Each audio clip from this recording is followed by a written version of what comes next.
Olá, Gil aqui, dando continuidade aí a essa série do Dor, Prazer e Vontade. Questão 82 é uma questão toda destinada à vontade. Eu vou ler o último artigo. Deve-se distinguir a potência irascível e a concupiscível no apetite superior. Quanto ao quinto, parece que se deve distinguir. Número 1, com efeito, a potência concupiscível tem esse nome pelo ato da concupiscência. E é irascível pelo ato da ira. Ora, há uma concupiscência que não pode pertencer ao apetite sensitivo, mas somente ao intelectivo, que é a vontade. Por exemplo, a concupiscência da sabedoria, da qual diz o livro da sabedoria, aspas, a concupiscência da sabedoria leva ao reino perpétuo. Há também uma ira que não pode pertencer ao apetite sensitivo, mas somente ao intelectivo. Todos sabemos da ira de Deus, né? Então, assim, é lícito irar-se intelectivamente com algo. Por exemplo, a ira contra os vícios. Por isso, Jerônimo adverte que devemos odiar os vícios no irascível. Logo, a potência irascível e a concupiscível devem ser distinguidas no apetite intelectivo como no sensitivo. Número 2, ele ainda não está respondendo. Além disso, segundo o ensinamento comum, a caridade está na potência concupiscível, a esperança na irascível. Ora, ambas não podem se encontrar no apetite sensitivo. Segundo o ensinamento comum, a caridade está na potência concupiscível e a esperança na irascível. Ambas não podem se encontrar no apetite sensitivo porque não se referem a objetos sensíveis, mas inteligíveis. Logo, deve-se afirmar a concupiscível e a irascível na parte intelectiva. 3. Ademais, no livro do Espírito e da Alma está dito que a alma possui essas potências. Então, a vontade, a rigor, é uma potência da alma.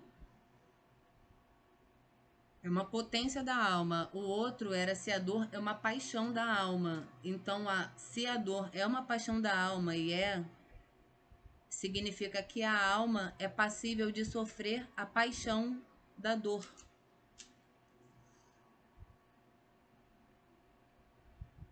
E a vontade é uma potência da alma.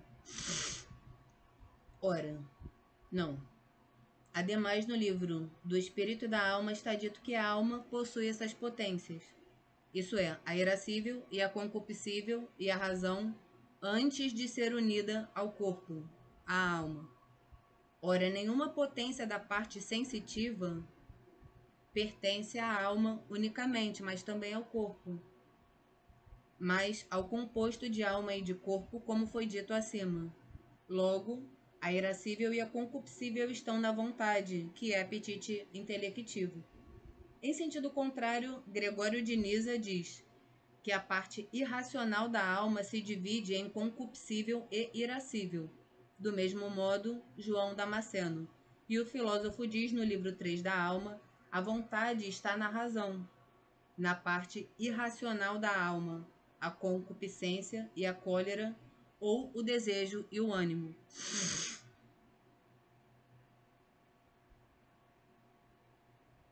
O desejo e o ânimo, então, não são potências da alma, mas subjazem na parte irracional da alma. Ou seja, são aspectos que a gente percebe no corpo. São Gregório de Nisa, hein? Respondo, São Tomás. Irascível e concupiscível não são partes do apetite intelectivo, que se chama vontade. Pois, conforme já foi dito, uma potência que está ordenada... É bom voltar, para ter tudo organizadinho.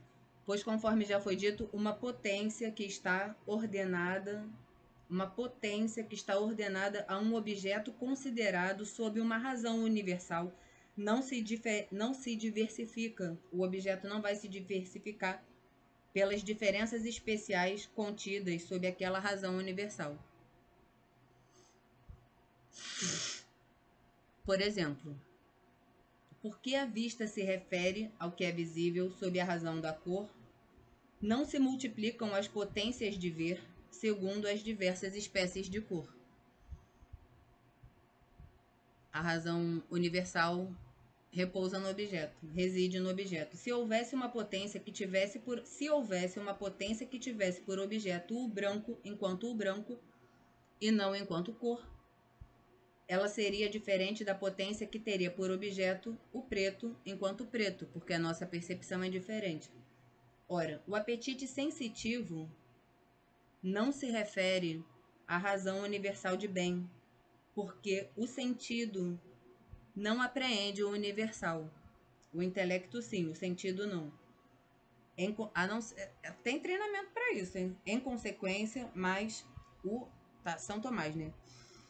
O apetite sensitivo não se refere à razão universal de bem. O apetite sensitivo não se refere à razão universal de bem porque o sentido não apreende o universal. Em consequência, o apetite sensitivo se diversifica segundo as diferentes razões de bem particulares. Assim, a concupiscível se refere à própria razão de bem, enquanto é agradável aos sentidos e conveniente à natureza. A irascível, por sua vez, se refere à razão de bem enquanto repele e combate o que é prejudicial, mas a vontade se refere ao bem sob a razão universal de bem.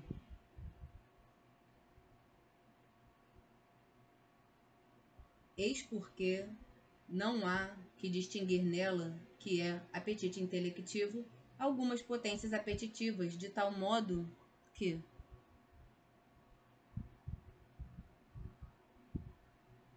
haja no apetite intelectivo uma potência irascível e outra concupiscível. São potências do apetite intelectivo, a irascibilidade e a concupiscibilidade.